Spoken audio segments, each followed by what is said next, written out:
We are live. I'm just going to go ahead and double check and make sure we are going, as well as give people a couple minutes to go ahead and hop on and join us. Perfect. Okay, it says we're having trouble streaming to Facebook. This may be an issue on Facebook's end. Is it possible? Oh, geez. Okay, let me pull the stream key from Facebook. This happens Does it? once in a blue moon. It will siphon the connection, but let me go ahead and I'll just put the stream key in, and then I will.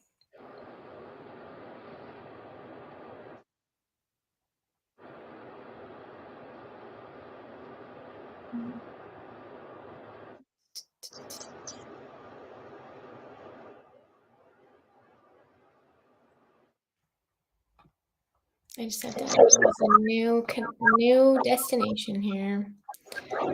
Let's see.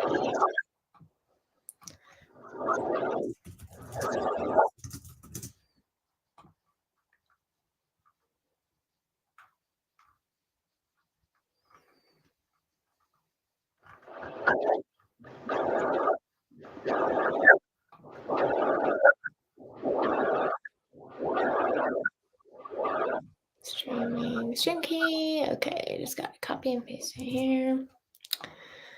Settings.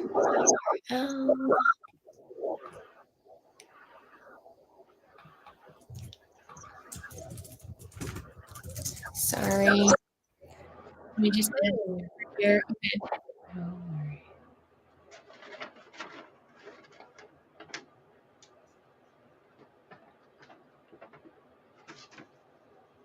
All right, it's connecting here.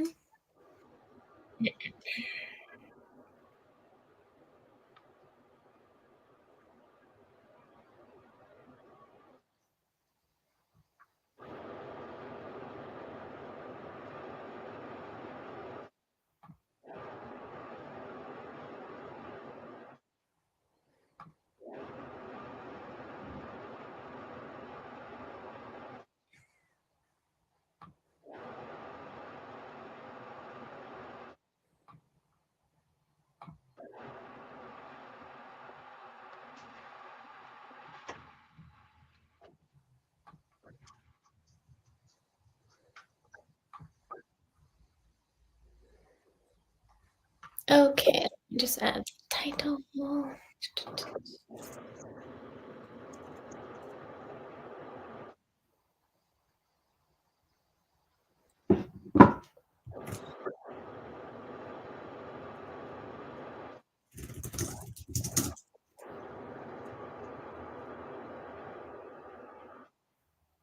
Okay, there we go. Sorry, I had to repaste everything in. Okay, I'm going to go ahead and push it out.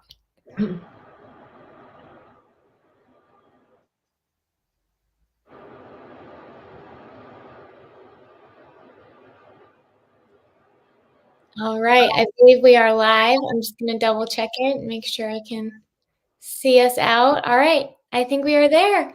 Hello, everyone. Good afternoon. My name is Gabby, and I am live here with Courtney Daly from Boys Town National Training, and we are talking all things praise. You know, it's the week of Valentine's Day. It's the week of love, and what better way to give love to our students, our kids, and, you know, even ourselves by using effective praise. So we're going to be talking all things praise today. And as we go through our discussion with Courtney, if you have a question, go ahead and leave it in the comment section of this video, and we'll leave some time to answer at the end. Courtney, it's great to have you on. How are you doing today? Thanks. Great to be here. Doing well. Thanks. Wonderful. So for those who may not know you, tell us more about yourself and your role at Boys Town. Absolutely. I am the manager of our Boys Town National Training Team. So my team goes out and works with educators and other nonprofits throughout the country, working with our Boys Town education model and helping to teach kids proactively and positively in that teaching manner. I have worked for Boys Town for 10 years, and I'm a former teacher and also foster parent as well. So I'm excited to be here with you all today. Yes, lots of great experience and lots we can learn from Courtney. So happy to have you on. Thanks. All right, so let's start quickly with the definition. You know, most of us hear praise and we think, yeah, complimenting our kids, right? Mm, what about effective praise? Let's define it. Absolutely. Honestly, effective praise is digging a little deeper. Effective praise is really good for those difficult and developing skills and behaviors for our kiddos. So that's kind of the purpose of effective praise. Effective praise is, yes, saying that warm, fuzzy show of appreciation, something like wow, or nice, or wow, look at you, or excellent. And then also going a little deeper and giving that specificity, naming that skill or behavior that our students did or our children did so well, whichever, where a lot of us are teachers and also parents, something that our student did well, that specific thing, they got on task right away or lined up right away or had a thoughtful answer. And then one more piece that effective praise adds on that really makes a nice cognitive connection is giving that why, giving kids that reason that that behavior benefits the child. So that's kind of what effective praise is.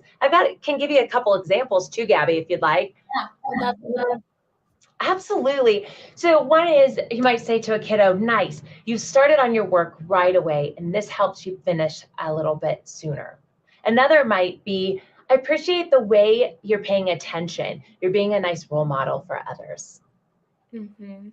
And it's great hearing, how specific that praise is because a lot of times when kids hear that, they think, oh, here is a well-explained example of something that I'm doing right, and maybe I want to do it more now that I hear that I got a direct call out of praise instead of just saying, awesome, nice, good job. It really integrates in their head what it was. Yeah, well, the nice and the good job and the awesome, there's not anything wrong with them. They're good, but they're for different purposes. That makes us feel really warm and fuzzy. But for some of our kids, there's a behavior that we really want our student to work on. And nice, good, awesome creates the warm fuzzy without having that follow up benefit of replicating that behavior. And that's where that specificity really comes in and helps both student and us, frankly. Mhm.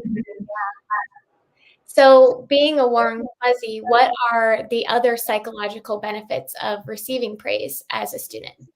That's a great question. So, honestly, it's really no secret that being positive and grateful is good for our mental health. And I know what you said is how does it benefit the kiddo, but I really started with how it benefits us too, because it for us to be able to do that good for our students, we've got to start with ourselves and being positive and being grateful for the things that we see doing well. Really does help our own mindset and our own mental health. And also on the students' end, receiving praise really helps them.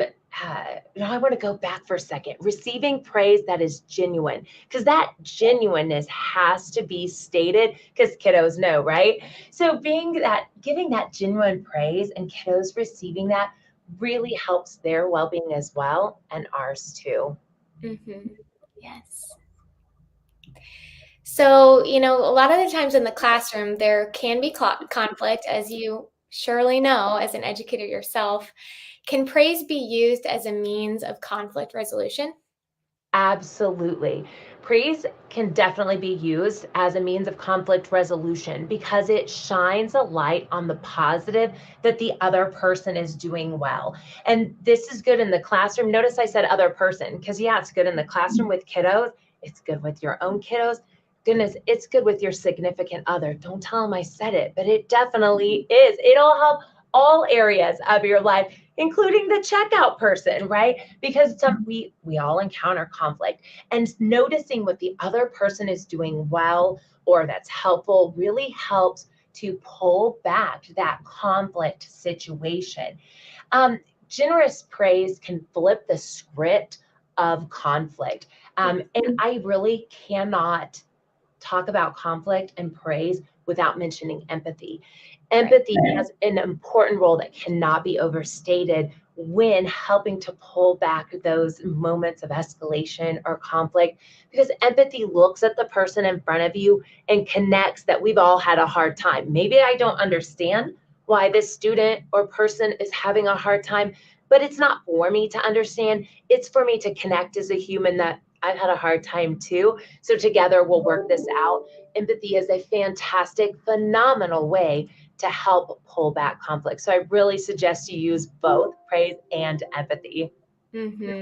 Yeah, and I feel like too, tying in with what you mentioned about being genuine, when we have empathy and we give empathy, kids are gonna be able to tell that it's coming through as genuine and we're not just, praising to praise, right? Absolutely. The research out there, Gabby, about praise says the question isn't should we praise, because the answer is super simple. Yes. The questions are what are the conditions under which praise is effective? And one of them is kids have to see us as being genuine or otherwise it backfires. So it's those conditions. How can we give that praise so that the student best receives it? Mhm. Yeah. And in giving that praise, a lot of it isn't just what we say, but it's how we say it and how we are giving that praise. So, what is the role of nonverbal cues when it comes to giving effective praise? Exactly what I was going to say, that how we say praise is just as important as what we say to praise. Because if it doesn't come across genuine by our nonverbals, praise will come across manipulative. And that's the last thing that we want to do. We want to empower our young people, not to manage or to control them. That's not what we want to do. And nonverbals are those eye contact, it's those facial expressions, it's our body posture. Is our jaw tight and our shoulders up? I'm just speaking about me, guys, because if I'm frustrated or nervous, that happens and I have to do a self body check here. How are we standing? Are we standing over our children or coming down to look more eye to eye? Uh, for that purpose that you said, Gabby, helping to reduce that conflict.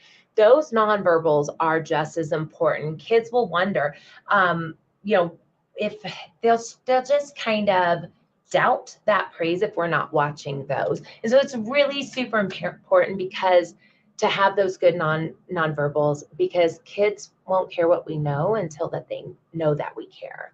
Mhm. Yes, wonderful.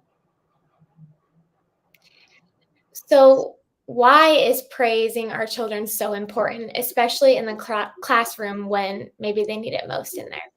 Yeah. It's because we're children's teachers. Whether we're a teacher or a parent, a neighbor, a coach, we are constantly teaching children whether we realize it or not and whether we want to in that moment or not. They're always watching and we are always teaching. And praise is so important because it points out what they're doing well, and children will show us more of what we focus on more. So if we try to teach children primarily through correction, unfortunately, we're going to see more of the negative behavior, not the positive that we're trying to see. So really pointing out that positive is important, because if we're just pointing out that negative more, really it results in frustration, resentment, fractured relationships, and that decreased satisfaction and mental health for all. And that's not what we want, because praise makes us feel better, praise makes them feel better. And so it's super important to find those things to praise because it helps create that positive, healthy environment for all. Mhm.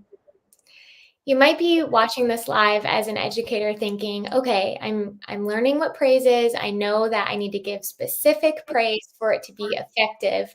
So I'm gonna go to my classroom and I'm gonna start praising." But you might be thinking, "Okay, with the long school day, how am I gonna remember to keep praise as a focus?" But luckily, Boys Town has a tool called the 4-to-1 praise ratio, and that can really help you remember to praise and to praise often. So, Courtney, tell us more about the 4-to-1 praise model.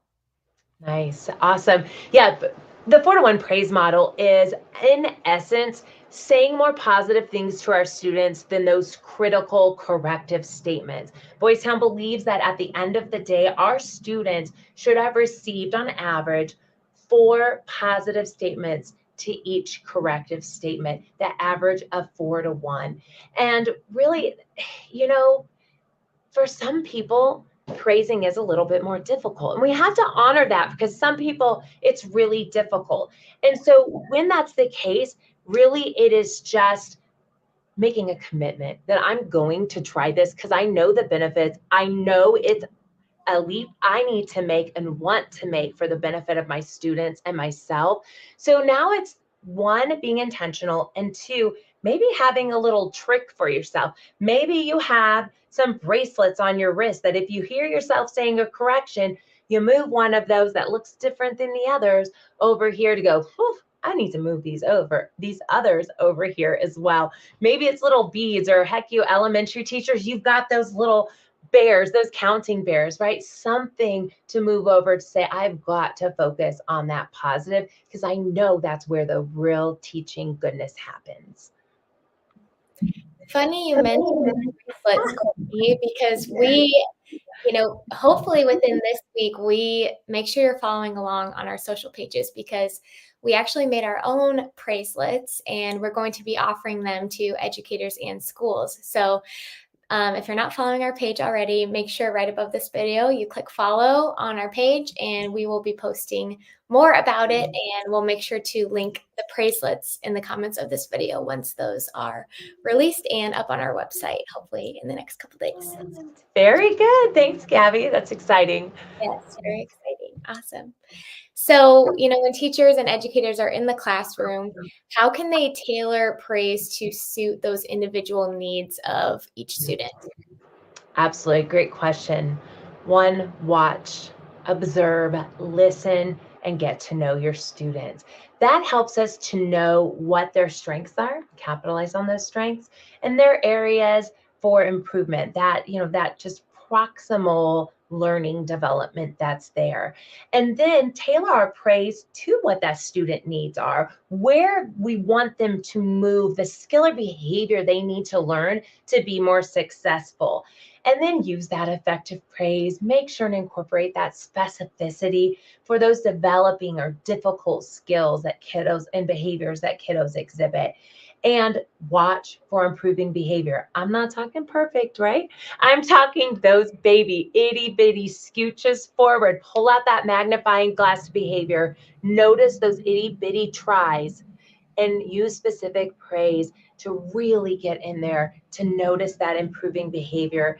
And then once a kiddo has really mastered a behavior, we can pull back and just use those warm fuzzies, that general praise to reinforce that something good happened. Because at that point, when a kiddo has mastered it, that's all they need for it to be genuine, positive, helpful praise. Mhm. Love it.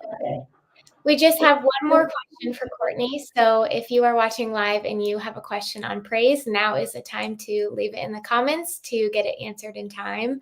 Otherwise, if you're watching this video maybe later this evening or within the next couple days, 6 months from now you find it, just go ahead and comment your question and we will see it and we'll pass it along to Courtney to be answered.